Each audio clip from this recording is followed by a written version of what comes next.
also. So we'll update you on the latest numbers in the state of California. We will walk through some new announcements, and then, of course, here to catch up, answer any questions that you may have. The current number of people that tested positive in the state of California is 335. That's a 14% increase from the prior day. Tragically, we now have 6 individuals that have passed away from COVID-19, the novel coronavirus. The state of California has conducted some 8,316 tests. That includes our 19 labs, of which 2,665 of those tests were done by our labs. But those labs, as I noted a few days ago, have been supplemented by hospitals from Stanford to a number of UCs, City of Hope, as well as our private lab, Quest, in San Juan Capistrano.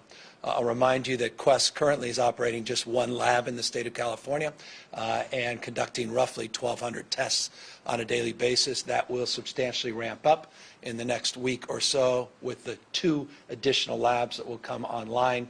We'll get those tests just from that commercial lab up to 5,000, as much as 5,500 a day. But the total number north of 8,000, and we are increasing our capacity on an hourly basis, not just a daily basis. Accordingly, we have advanced a partnership that was initiated well over a week ago with Verily, the health and life science subsidiary of Alphabet. We advanced that partnership with the idea of bringing to market the capacity for individuals that have developed mild symptoms or are concerned about their status from the perspective of being in a vulnerable population, be it our seniors or at higher risk of contracting the disease, to give them the opportunity to go on this portal, to answer specific questions, to be scored in terms of their likelihood to be needed to be tested, and then be allowed and directed the opportunity to be tested at what will be at launch 2 specific sites, one in Santa Clara County, one in San Mateo County. That portal, that page that allows people to interface will go online tomorrow, and we will then begin to make reservations, and people throughout the course of next week will be in the opportunity to get the mobile testing that so many are discussing and so many have promoted. We expect that those 2 pilots, one in Santa Clara County, one in San Mateo County, will significantly expand to other parts of the state. We have a deep eye and consciousness on the Central Valley, other parts of the state. We want to make sure, from not just a density of concern, Santa Clara being one of our top priorities as a county, that's the answer to why we're starting there, but more broadly, that we look at the issues of socioeconomics and access as a big part of the advancement of the Verily partnership. We hope that this partnership can scale, and we believe it will be a national model. There's simply no other interface that exists in the United States that allows people a portal that has questions and the capacity to geospatially identify where people are, so we can identify the closest areas for mobile testing that we're aware of in the country. And so we are very encouraged by this partnership, very enthusiastic to finally announce it. I know there's been some conversations about it in the media, but it is going live this week in the next 24 to 48 hours, fully operational in the first 2 piloted areas in our state. We have the capacity currently through the assets in hand, be it swabs, and that's an issue that I will discuss in a moment, the issue of swabs, not just the issue of reagents, not just the issue of RNA extraction kits that are part of our testing regime, but also the availability of swabs. But the first tranche, we have over 9,000 test capacity with the swabs, and we will partner with Quest in terms of the diagnostics of those tests. And the turnaround is typical at Quest, anywhere from 2 days, some cases 3 days, is roughly the estimate. People will be automatically notified based upon that screening criteria and based upon that interface on that portal of their test results. If people have severe symptoms, this is not where we want you to be tested. This is just a test. If you have severe symptoms, you need to engage the medical community directly. And so we want to remind people this is not to substitute that interface, but to supplement our capacity to get people that have some mild concerns and or people that are higher risk, to remove them from overburdening our healthcare delivery system, to get them out of that setting and to allow people with the kind of portability that mobile testing provides to get answers quickly. But again, it's just a test. And so I just want to remind people of that framework and not promote it for something that it isn't. So we're moving into the next phase as it relates to testing in the state of California. Broadly, I think in the United States, there's still some capacity concerns, not only on the diagnostic side, on the back end, with the labs, both private, public, commercial, but as it relates to supplies, and one must be honest about that and forthright about it, but significant increases nonetheless in the testing protocols are being advanced, again, I think quite substantively with this new partnership. As it relates to the purpose of developing these partnerships, the purpose of our testing, that is to identify through community surveillance where we are, so that we could begin to process how we need to manage the status quo and how we need to anticipate the growth and spread of the virus and look at allocating resources across the state accordingly. I mentioned this a few days ago. I'll remind folks, we have about 74,000 hospital beds in the state at 416 different hospitals. We have surge capacity in our state just shy of 9,000 beds, 8,661 beds to be exact. And that is on the basis of current survey that's very contemporary of the existing hospital system. We have about 11,500 ICU beds in our system, but that's not just for adults. That also includes pediatric ICUs. It's just shy of 11,500 when you add the two numbers up. We have new and detailed information about access to ventilators, over 7,587, not over 7,587 ventilators currently reside in our hospitals, and we have procured new ventilators, a few hundred that we were able to purchase, and we also have our own cash, both through our EMSA and our CDPH sites that include an additional roughly 900 ventilators in addition to the 7587 that I referenced. So I give you those numbers because a lot of people have asked about that information. Those are the most up-to-date and contemporary numbers. I also make that point as a point of consideration and segue to the subsequent announcement. And that is, as we manage this disease and the dynamic nature of this moment, we need to anticipate spread, but we also need to prioritize our focus. And the purpose of today's announcement is to focus on specifically what we mean by that. Most important thing, again, is to protect the most vulnerable, protect our seniors. In the state of California, we estimate we have 5.3 million Californians that are 65 years or older. Of those 5.3 million, 65 years and over, we are prioritizing their safety because of their unique vulnerabilities to this virus. We also are prioritizing those with chronic conditions and prioritizing our homeless. And it's in those three areas that I want to advance some new considerations for the public and new direction for the people of the state of California. We are calling for the home isolation of all seniors in the state of California. We are calling for the isolation, home isolation of all of those 65 years and older and those with chronic conditions. We are doing so with our eyes wide open at the magnitude of what that means. and the need to provide wraparound services to support our seniors in need of medical supplies, in need of meals, and the like. The team assembled behind me, and the people in this, what we refer to as SOC, our State Operations Center, of where we reside at the moment, currently have 13 task forces that are working on a panoply of issues, from logistics, from things as basic as not just food, but water, fuel, and basic supplies, to more complex issues related to workforce and the like. And so we are looking at this from a very holistic perspective and holistic lens. We recognize that social isolation for millions of Californians is anxiety-inducing, but we recognize what all of the science bears out, and what we recognize around the rest of the world, that we need to meet this moment head-on and lean in.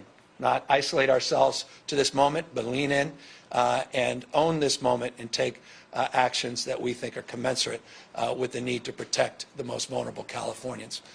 Number two, we are directing that all bars, nightclubs, wineries, brew pubs, and the like be closed in the state of California.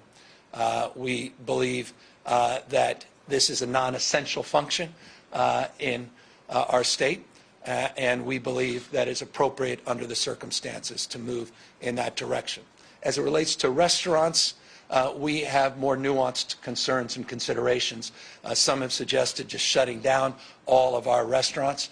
We don't believe ultimately that is necessary at this moment. Consideration, nonetheless, is to socially distance patrons within these establishments. And as a consequence, we are directing that we reduce the current occupancy within these establishments by half, and we require social distancing within those establishments.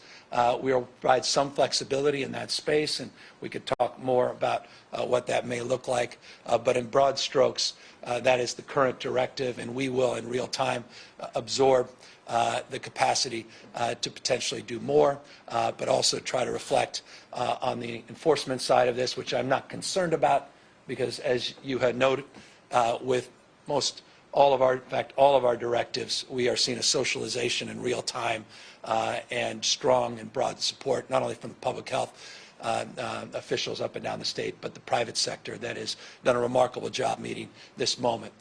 So that's on the restaurant side. Let me just briefly make this point. There is a concern around access to food for those that cannot prepare their own food. Not everybody has kind of kitchen you or I may have. Not everybody is capable of heating their food. Now we're talking about home isolation. Not everybody is able now to go out to the grocery store to get that food. Some may have limited capacity as it relates to deliveries, but we want to expand the points of access to get those deliveries. Restaurants, by definition, provide those points of access. So having an organized construct that allows delivery of hot, prepared, and nutritious food within an existing infrastructure, we think is appropriate, again, to this moment, with the additional steps on bars, nightclubs, wineries, brew pubs, and the like.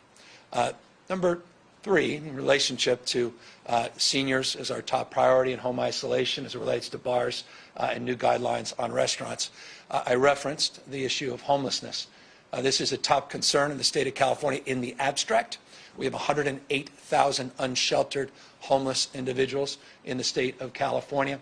We need to meet this moment aggressively. And I can assure you, I mentioned 13 of our task force teams that are residing in this building. They are our teams just working 24/7 on this issue to get people out of encampments and get people into environments where we can address their growing anxiety and our growing concern about the health of some of our most vulnerable Californians out in the streets and sidewalks. We are in real time procuring hotels and motels to convert to appropriate sites.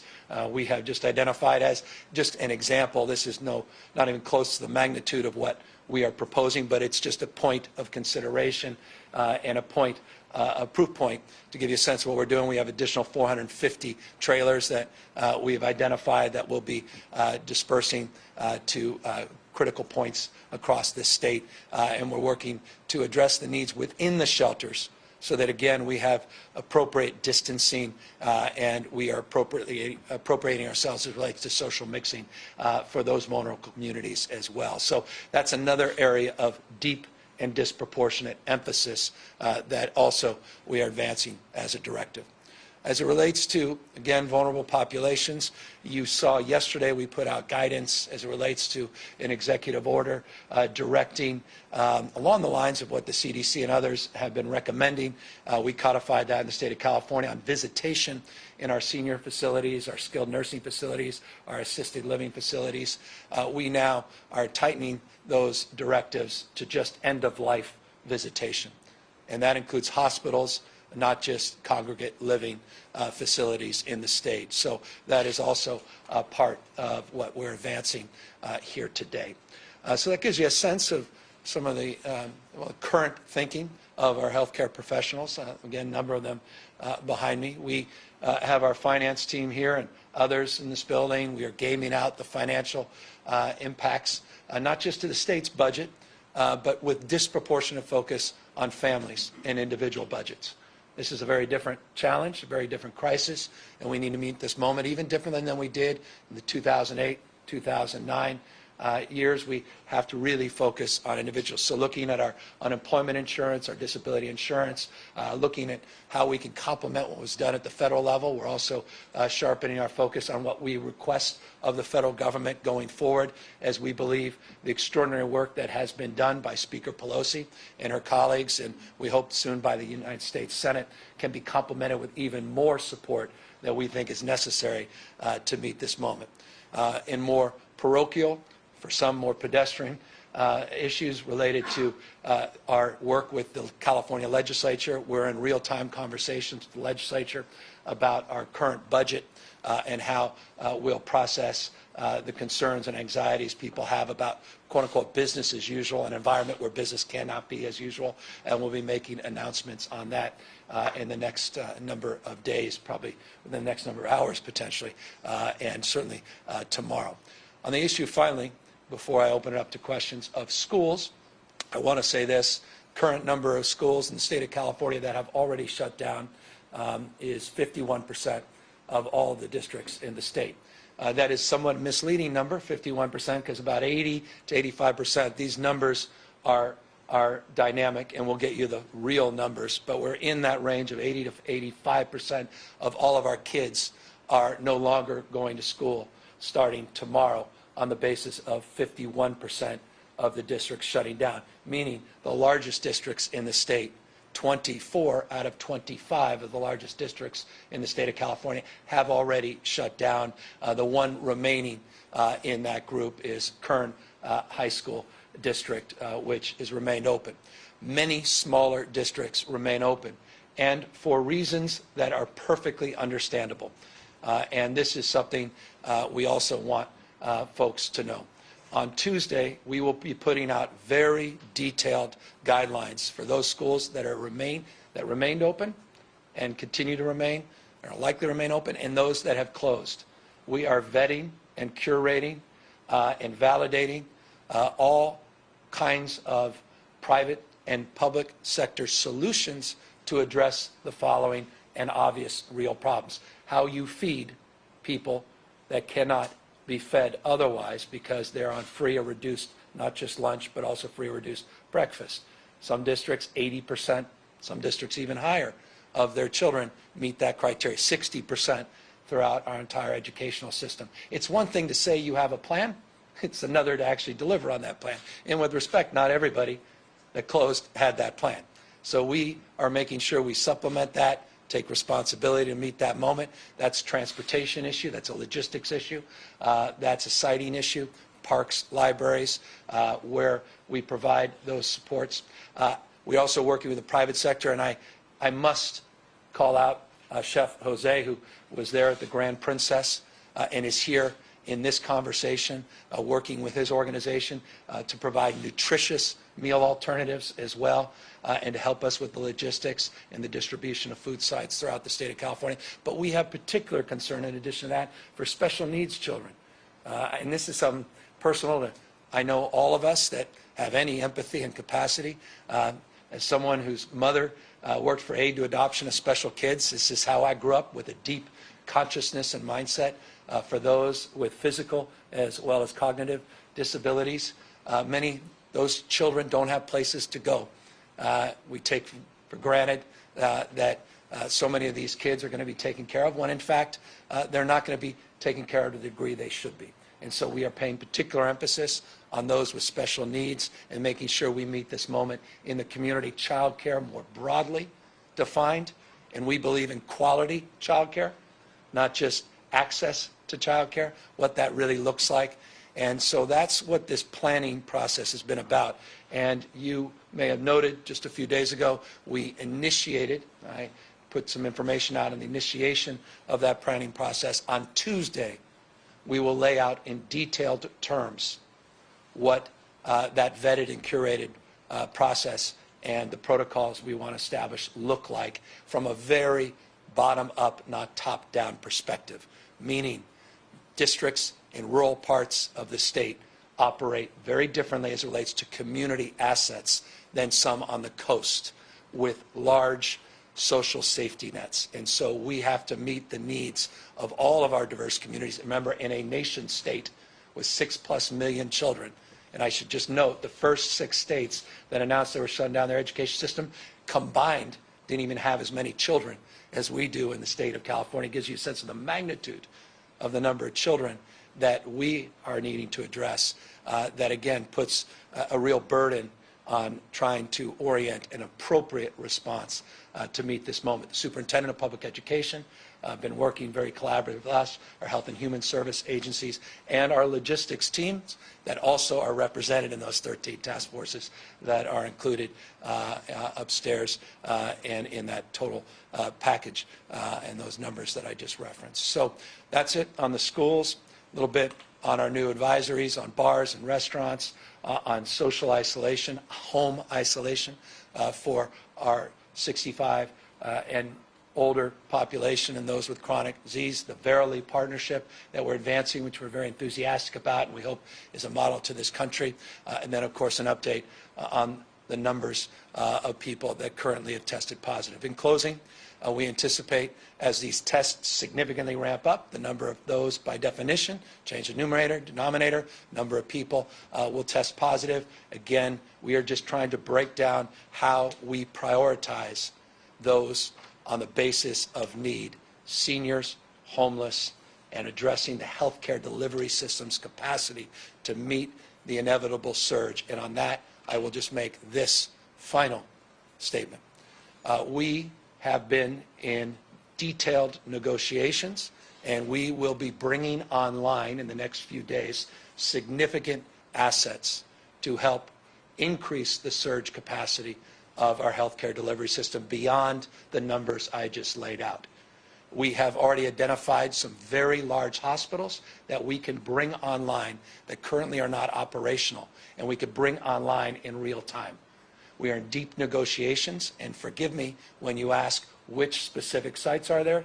We are in deep negotiations to secure those sites. As soon as they're secured and the negotiations are complete, within the next number of days, we will announce those publicly. We are also looking on the basis of the work we're doing to triage the situation, not looking at the world in the aggregate, but looking at the world as it exists within our diverse communities, meaning we may have a system that includes some 74,000 hospital beds, but not every community has adequate number of beds. So we are looking to site our focus and our energies to increase capacity in those communities that need it the most. So it's, yes, north and south, but it's also from a regional basis looking at other parts of the state, particularly the inland part of the state, not just in coastal California. But we are very encouraged, I am in particular, and I think I could say this on behalf of Mark Galley and others, by the advanced negotiations on sizable assets that could be brought online, hundreds and hundreds. In fact, I can say this, minimum 750 beds that we'll get up if these negotiations are successful just by the end of the week in world-class settings. And we have identified many other additional sites that we're also initiating conversations. And I will conclude on that frame to also acknowledge philanthropy that's been incredibly supportive. Some of the largest businesses as well that are helping us identify those assets and are procuring resources in a resourceful mindset to help us with the formalized leases and potential purchases of some of these assets in real time to meet this moment. So that's where we are in broad strokes, and we're happy to answer any questions. Governor, you said you were issuing a directive about bars and nightclubs and restaurants, yep, and as well as nursing homes. Is that an order by the governor of California by force of law? Or? It's exactly the same guidance we put out as it relates to social functions that are non-essential north of 250 and those that are non-essential for vulnerable populations of 10 or less.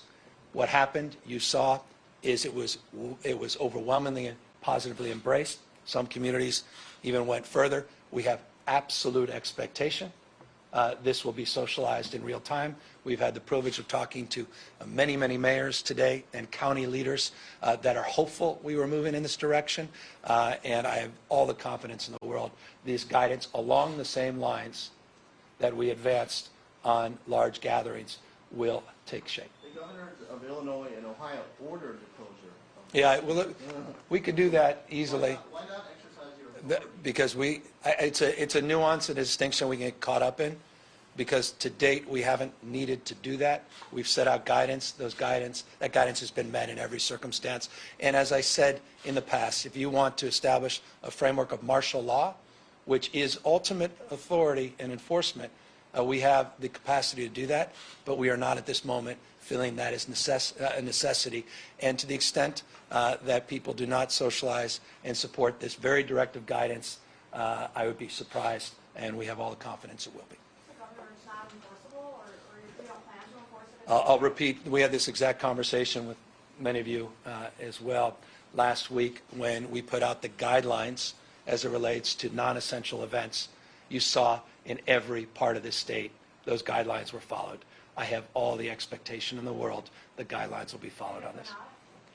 The same thing that I said then, I'll repeat what I just told Phil just a moment ago. We have the capacity to enforce if necessary, and that is a signature. It's simple. So what about the state workforce sending people, essentially sending people home? You know, what about DMV offices crowded with people getting their IDs and so forth?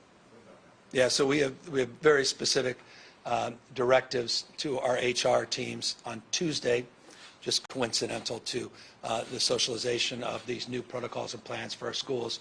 They'll be coming out with new detailed recommendations on essential versus non-essential state workers. Now, I distinguish between essential and non-essential, and wherein there is some ambiguity of what's essential, what's not, and that's why our departments are working to really line up some more, I think, strategic thinking along those lines. But you're already seeing a large number of our state employees already telecommuting. I mentioned a few days ago agencies like CalPERS and others.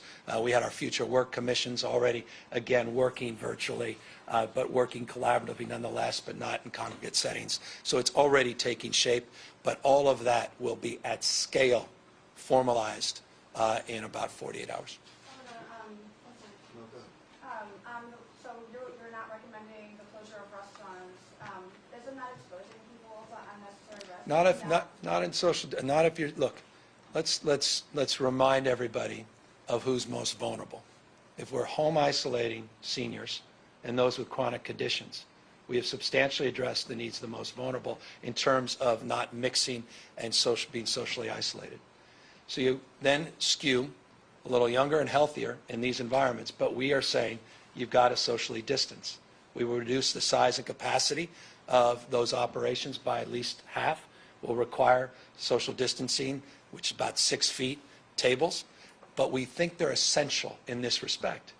We need people to be able to pick up food. We need people to have food delivered. We need the capacity to meet the needs of our population. And let me say this frankly, we need a productive society. I'm not willing to submit that in this moment we can't have cohorts of society being productive, just in a radically different way. And so if you're young and healthy, we know this virus, overwhelming science and data is out. It's important to remind people of that, young and healthy. you will work through this quite well, that we still can be productive. And to the extent we feel like we have the capacity to deliver for 40 million people their meals, their basic necessities, we may then make additional adjustments. But for the moment, we feel this is appropriate adjustment. So exactly how do you get meals to the millions of 65-year-olds and up? That's what we're working. That's why all these teams have been assembled. It's what we're working on for days. But let me just tell you this: we have well-established protocols in the state. Many of you sat right here with me. Wildfire protocols at scale, earthquake protocols at scale. This is what we do. And by the way, respectfully, do better than almost anybody else. In fact, better than anybody else. So we have logistics teams, we have scale, and we have protocols as it relates to pharmaceuticals, our capacity to complement local government with state and federal resources. Mark Irducci is running these strike teams that will support the social safety net and those services for our seniors. We didn't walk into this lightly. We're not reacting to this. We've been leaning into this, anticipating this, all part of the protocols that you know well. We have well established through our pandemic plans and through our modeling that is ongoing in the state. Governor, when other states are closing schools statewide, and these are states that have rural areas too and rural districts, there's a perception that California may not be aggressive enough at this time. I don't deal in perceptions. I deal with reality, and I deal with reality on the ground. 85% of our kids are no longer going to go to school on Monday. And with respect, I don't think this. I know for a fact that not all these districts have planned for the needs of these kids next week. And I'm deeply concerned about their health, and I'm deeply concerned about their safety. And I'm deeply concerned about their parents' inability to go to work. And many of those parents work in hospitals, work as firefighters, work as paramedics, work as the people that would get in the gear to help us advance the mobile testing throughout the state. And with respect to those governors, they may have figured all that out and may have those protocols in process and be able to answer that in detail. But I can assure you, just last night, I was upstairs just working on foster kids that were working on campus and living on campus that quite literally are ending up in our homeless shelters because there was no plan.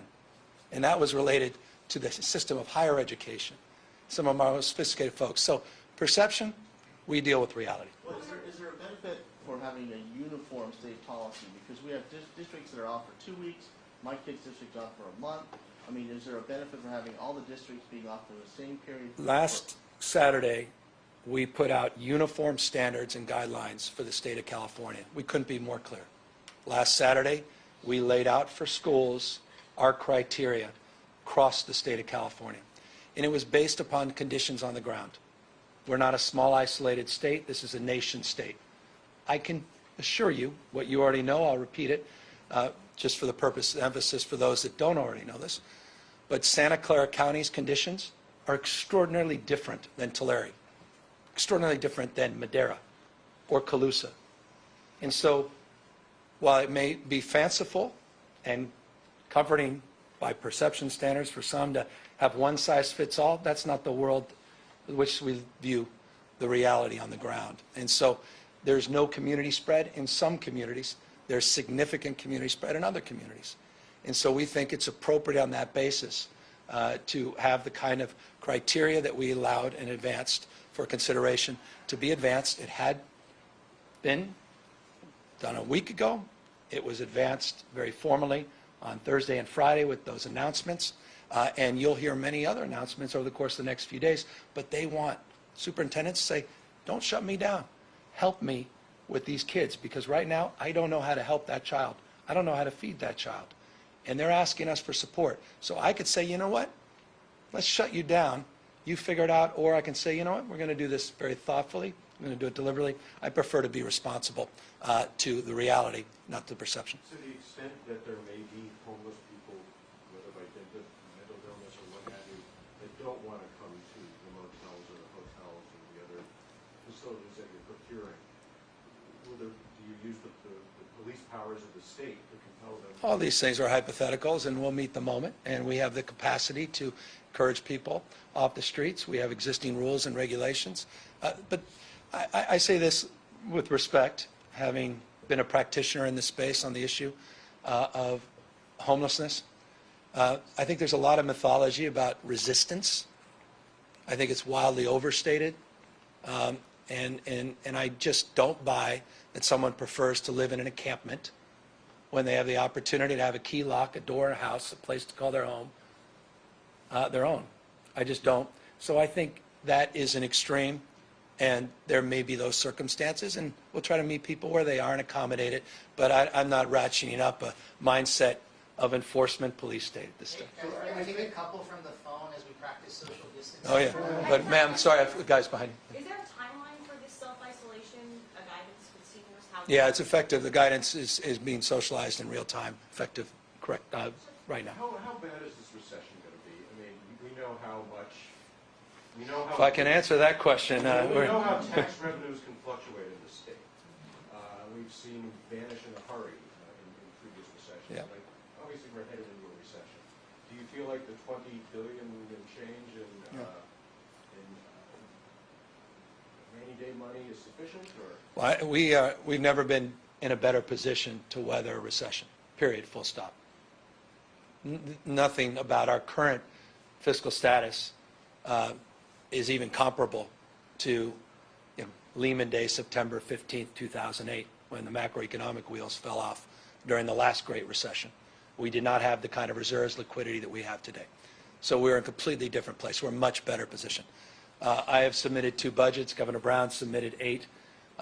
It almost, the redundancy of our call of concern extended into my 2 budgets, and that is we model a mild recession that we argue is mild in this bookmark.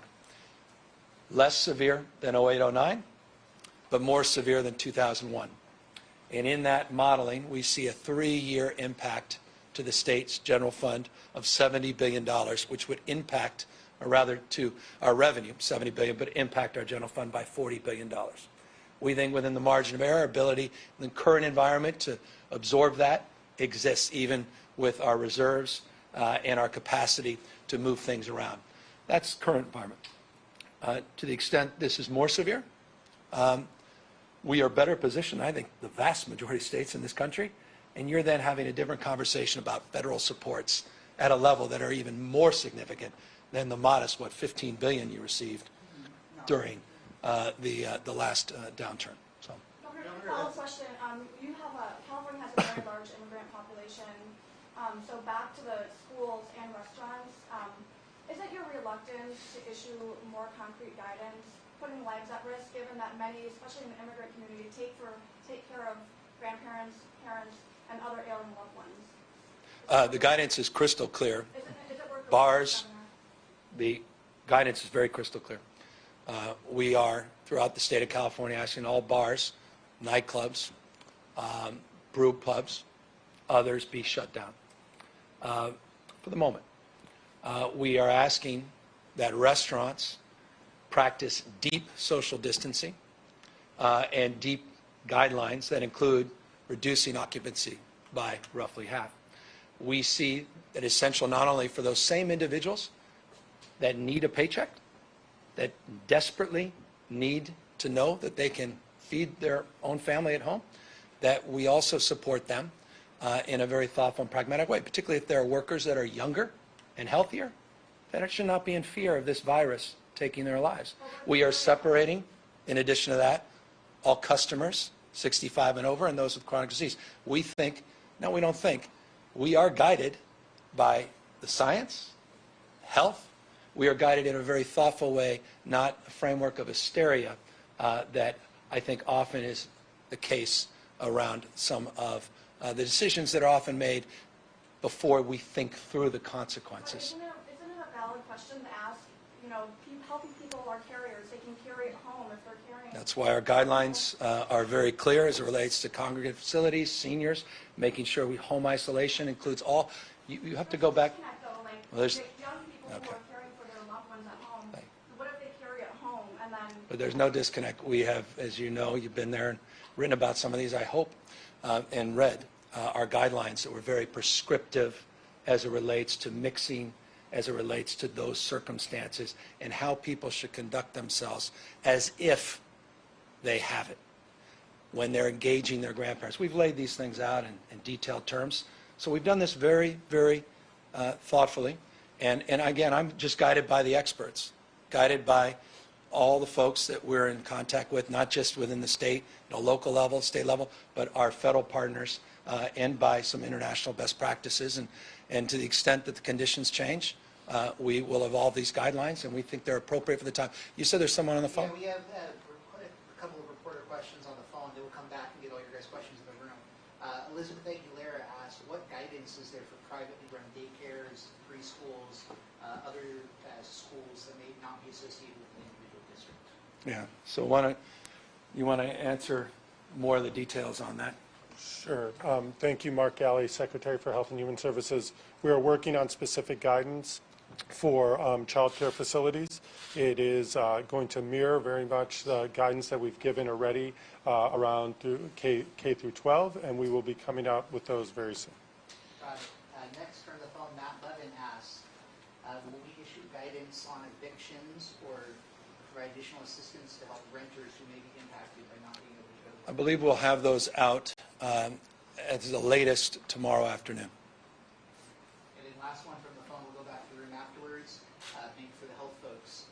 Is there any guidance for parents who may be at home with children who've been brought home from school, whether they should be going with their friends, family, getting together? So guidance to parents who may be off school. We don't want mixing. We've laid that out. People that have been in existing social cohorts, that's one thing. But mixing those social cohorts is the point of concern. And that's where our guidance over the course of the last few weeks has been very prescriptive. That's been reinforced in guidance we put out on Friday, guidance we put out on Saturday, and guidance I'm putting out today. There's a narrative and a thread that connects what we have done since the beginning of this pandemic. And I remind you, for us, we were front and center on this going back to December of last year, formally with the repatriation of 6 flights from overseas in January, and remarkably today, through the conclusion of this challenging logistics operation, of which I think we met the moment with the Grand Princess. I should just let you know, to the extent anyone is now interested, the Grand Princess is leaving the Port of Oakland tonight at 7. They're leaving with 300 to, we believe, anywhere from 330 to 340 crew members on board. We were able to get the majority of the crew members onto planes yesterday and today back to their home countries. They have a skeleton crew that will allow them to operate the ship. There are 6 passengers that remain on that boat, foreigners that we are also working to repatriate, but are having more difficulty based upon working with their respective counterparts with the State Department or Consul Generals.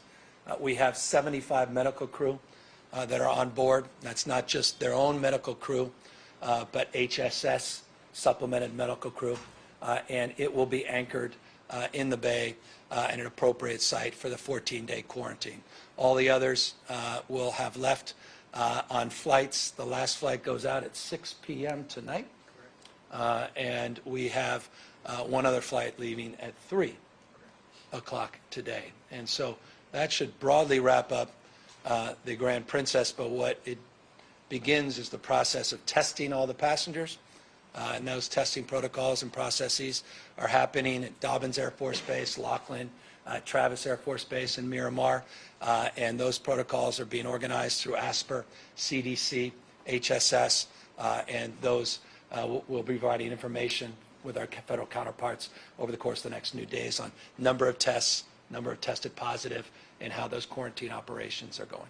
Governor, as this pandemic goes more severe in the state, I'm curious what the full scope of your authority is. I mean, do you have...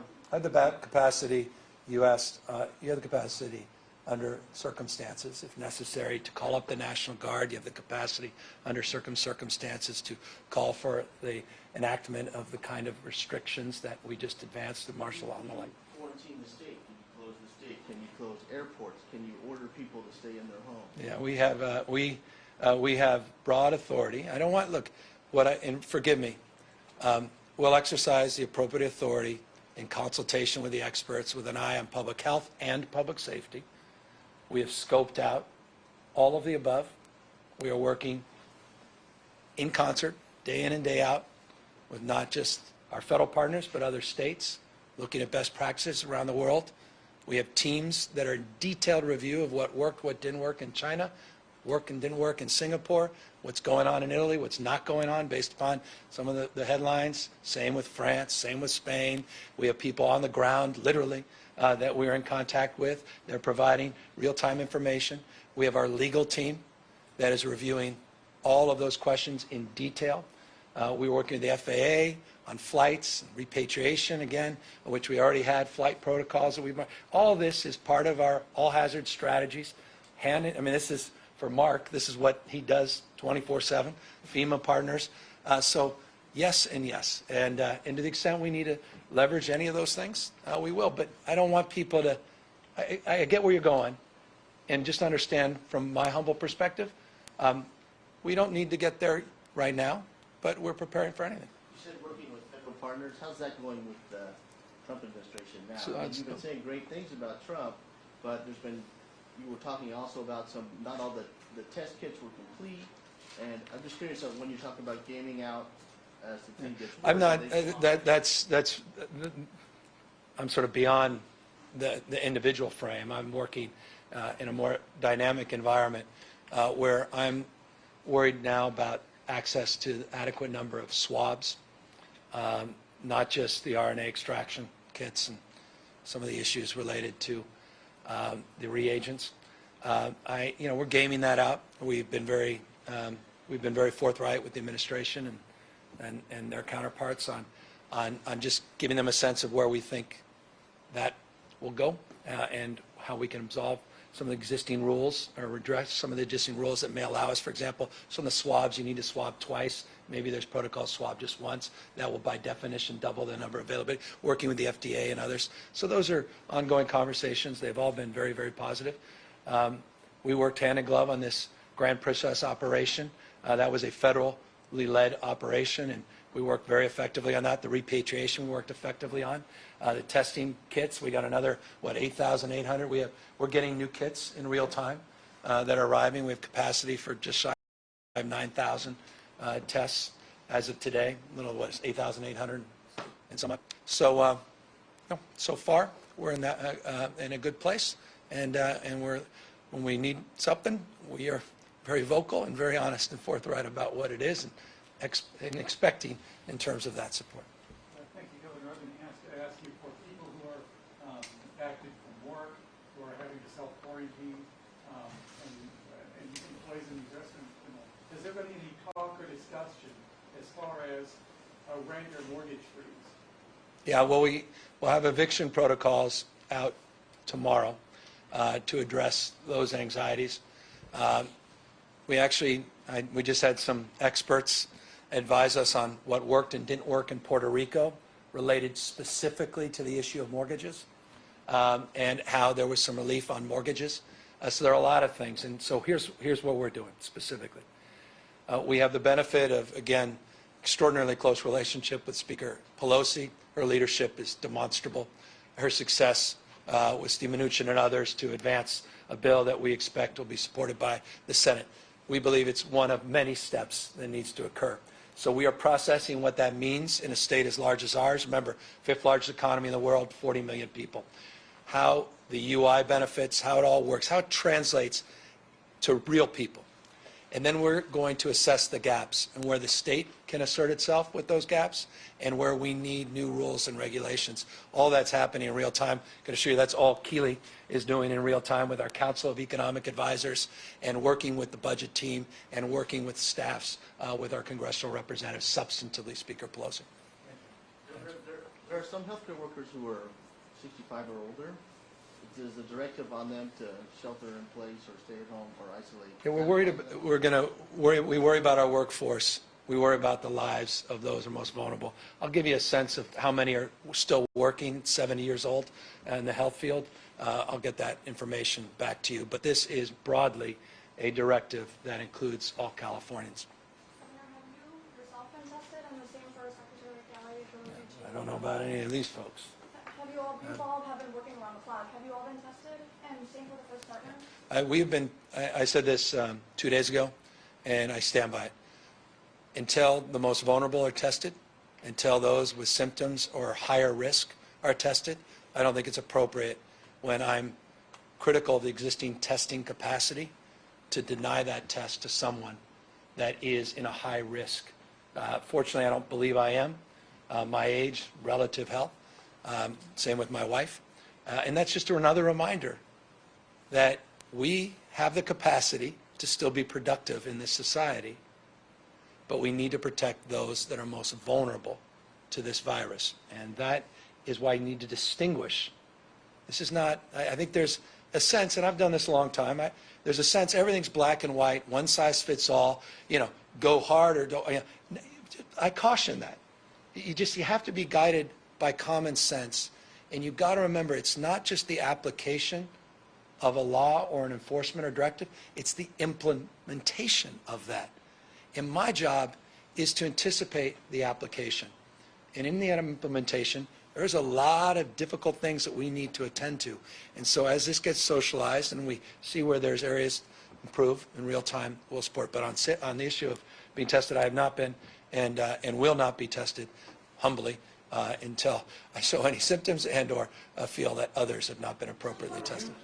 Can you clarify, is there a plan to get food to these seniors self-isolating? There are plans being developed. There are plans that are well established as it relates to planning and protocols that have existed for earthquake scenarios, and plans that have been at scale since 2015, one of the worst fire seasons we had in history, until 2017, the worst fire season we had in history, and then in 2018, worse yet. So at scale, the operations center here is a logistics center to specifically address those issues. That's a well-oiled machine. The application course across the state is a logistics operation we've never faced. And so I'm not naive about the challenges, but being able to meet the moment and having a planning apparatus in place, we certainly do. Do today's changes have any, to what extent do they affect like in-home health care aides who have to go visit the elderly? Yeah, we're working with IHSS and Home Supportive Services, working with Local 215, SEIU, working with Adult Protective Services. In fact, it was one of the meetings we were having before I felt I needed to come down here because you were all getting antsy and I wasn't down here earlier. I can lay out more specific terms what we're doing for IHSS and others. We have very detailed protocols working with the unions that are uniquely positioned to scale the safety of those individuals and the workers, which we are also concerned about. Are you worried at all about the casinos? I know a couple have made some announcements, I think, today about closure, but by and large, they're staying open, and I know there are sovereign nations issues there. Well, I talked to two chairwoman last night, chairman of another casino, and they are having an all-hands meeting today. We put out our guidelines. CDC put out their guidelines. We have a nation-to-nation relationship. We respect sovereignty, and they deeply respect that relationship and our broader health concerns. The conversations we've had with the principal leaders of our tribal nations has been incredibly productive. The guidelines, we believe, were incredibly helpful in advancing their decision-making. And as you noted, you have a number, some of the largest casinos in America that have already shut down here in the state of California, card clubs accordingly, and we are continuing to work with these tribal nations. And today is a very important day as they're all convening to tighten up those regulations. What about movie theaters? Movie theaters, we laid out specific recommendations 2 days ago. We talked about queuing. We talked about socially isolating individuals or separating individuals. We actually have very prescriptive terms that we laid out for theaters if they want to remain open. You cannot congregate individuals unless they're at least 6 feet apart. That the reservation system is the prioritized situation, is the prioritized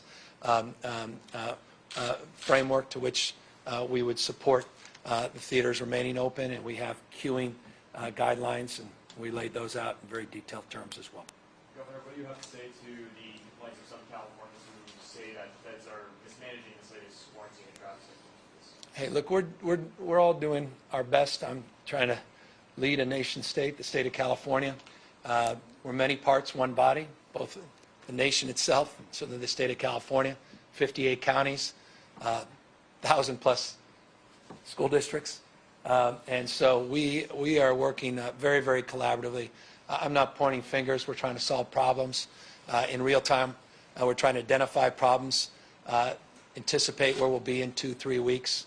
We're running every conceivable scenario plan. If you want a little bit more granularity on that, let me just tell you some new partnerships with Esri, Facebook, with a couple other, Blue Dot, an incredible company that came in looking with AI and big data to analyze travel patterns within and outside of the state. Flights that come in, where people go after they come into the state, so that we can quite literally model spread, so that we're not looking, again, at the aggregate of our healthcare delivery system, but where we'll be stretched by zip code. So we're at a different level in that respect. We're sharing a lot of that with the federal government. They're sharing a lot of their data and support to us. But we're in a mindset of an open hand, not a closed fist. Governor, there's a strong concern and a lot of, I think, really good discussion about flattening that curve. And there's, I think, widespread concern, at least from the people that I'm talking to, that actions aren't being taken fast enough. And there's a lot of parallels being drawn between what's happening here and Italy being 10 to 11 days ahead of us. And I just wanted you to maybe talk about, is that a false No, it's what we do 24/7. about people, healthcare providers having to decide what people to keep alive and what people to let die. Look, What's happening? Is it not? let's take a step back. Every single thing we're doing, I'll remind you what I just said, and I'll repeat it because it could be helpful. I told you that we have analyzed deeply the best practices and practices that could not be construed as good practices in China, Singapore, South Korea, Italy, Spain, Canada. We're reviewing all that in real time. I am well aware of the anxiety coming out of Italy, the headlines. That has already been identified before, respectfully, was identified on the national news or international news. And we're running every protocol and scenario. I don't think it's insignificant, respectfully, the announcement we're making today in the nation's largest state, that we are, in essence, home isolating 5.3 million people, seniors, and those with chronic illnesses that are even greater number, that we're shutting down bars and gatherings across the spectrum, that we already had moved to shut down non-essential events of large scale, and cities have followed suit at even smaller scale, that we are putting together these strike teams and protocols to meet the needs of these seniors. And we're doing all that in real time, that we're announcing the entire restaurant industry has got to shut down at least half its operations, and beyond that, make sure they're even adopting social isolation protocols that are best in class. So these are profoundly significant steps in real time, and they're significant steps up from 2 days ago. We may be back here tomorrow, day after, and I can assure you I've got executive orders, I've got enforcement mechanisms, I have the capacity to pull a lot of things and bring them to the fore in real time. We're running those scenarios, but no, we're guided deeply by what's happening, not just by anxiety, not just by fear, but a very pragmatic response to meet this moment without creating other unintended consequences. We game out these decisions not just to meet the stress and anxiety that exists today, but the stress and anxiety we may create by trying to solve those. That may be exponentially worse than what you were trying to solve for. When you can't feed kids, that's a health crisis. When you can't take care of kids that can't take care of themselves, can't bathe themselves, because they can't communicate, can't physically walk, that's a public safety crisis. You've got to address those things. And those are magnified by millions and millions of other examples, quite literally in lives all across the state. So that's how we're conducting ourselves. There's some, just thinking about how, I take your point that you're recommending this as a guidance, but, I was signed up for a half marathon yesterday, and I was urging the organizer and it was over 300 people, and he resisted, delaying it, and the event went on, and the pictures are all over Facebook. Yeah. So what in those scenarios, and you can see the same thing potentially playing out in restaurants, New York is an example of that. So they had guidelines on bars and restaurants, and clearly you saw the news where people were out there, and clearly they weren't being enforced. Governor Cuomo made the point, it's the right point, that it's their job of, in this case, it was New York City Police Department to enforce those things. And, you know, we rely on our local partners. These are the rules and regulations. And I'm not a fatalist. I'm not giving up that everybody's not going to fight. In fact, it was rather extraordinary how quickly people moved to embrace our last guidance at scale. There are a few exceptions. But you saw that not only did cities and counties embrace the guidance, they actually brought guidance even down more granularly at the local level. And there was massive number of cancellations, Major League Football, or soccer, baseball, basketball, all these major sports shut down within hours. I'm confident these guidelines will be well received and will be appropriately enforced. And to the extent, again, forgive me, you will not need to ask me again if we identify that it's not being, we will do what we need to do, and I'm not worried about it. We'll do Phil, Anybody else? and then we'll wrap. And you guys, we're on 24 questions, both of you. I can have a private event with the two of you if anyone else has any questions. Yeah. Good, a little balance it, Phil. A little bit. Let me tee this one up. I mean, the president a couple of days ago said he doesn't take responsibility Okay. for the federal government's Yeah, actions.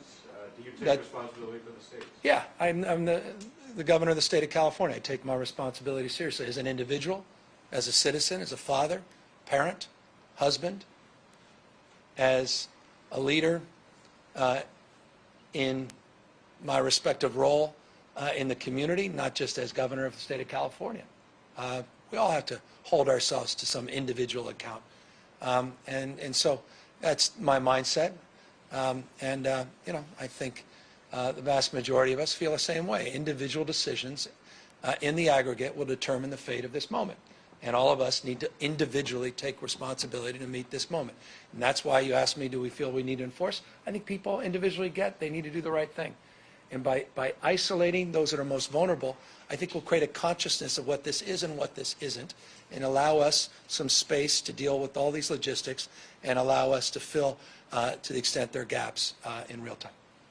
There's a report out, or a recent report out, that tracked people who were symptomatic but tested negative for the flu, especially up in Washington State. I'll leave that to Dr. Angel already. You haven't even finished the question. This sounds like a question for The her. feeling was that may be tracking what's not being tracked by actual testing. I just want to know if you have information about California on that, on data on California as far as that goes. Sorry, as far as the track, sorry. People who are symptomatic, who have the Yes. symptoms of the coronavirus, but Yes. tested negative for the flu. So yes, we are tracking that. We're following it. It does look like ILI, which is what it's called. It's the individuals who have these symptoms that are consistent with flu but test negative. We do see those numbers increasing. And we do think that that's reflecting an increase also in coronavirus in our state, as we've seen with the numbers coming out daily. So we are not surprised to see that either. It is an indication of our understanding of where this is going, which is why these orders are so important at this moment to protect those that are most vulnerable. Absolutely. Dr. Angel, if I could just ask you something that I haven't been able to get, I don't really understand, and talking to some of my peers also don't really understand the mask issue. So it's been recommended that people don't, purchase up all the N95 and surgical masks, et cetera. Yeah. But meanwhile, healthcare workers are being recommended to wear them for their own safety. Is that right? So why would it work? Why would it protect a healthcare worker but not a member of the general public? So what's so very important about healthcare workers is that constantly they're going from one patient to the next patient, and those patients that they care for are by and large the types of people that we're concerned about for COVID-19. So they're not only protecting themselves from getting infected, because if they get infected, they'll infect the people they're caring for. They're actually protecting the people they care for even more so. So essentially, these are people who are in very close contact with vulnerable people. So it's very important that we make sure that they are fully protected so that they don't also spread it around. Yeah. Both ways. Jessica is the last one. Oh, I do know. You have one? You're good? I got one. All right, deal. Round it Yeah. out. Elaborate a bit on the directive advisory, whatever it is, regarding the limitation of hospital visits to end-of-life care. Is that an advisory? Is that an order? What is it? Yeah, it's consistent with the guidance we put out yesterday on assisted living, SNFs and the like. It's consistent with the guidance I put out on non-essential events, large-scale events, consistent with the guidance we're putting out on bars and restaurants, and consistent with the guidance on home isolation. So we expect it will be socialized. We didn't come up with it randomly. We've been working with the industry in many respects, almost universally. I imagine they are expecting it and are already preparing for broadening their enforcement capacity. By the way, it includes, just want to remind you, hospitals as well. Thank you, everyone. Thank you, guys. All right.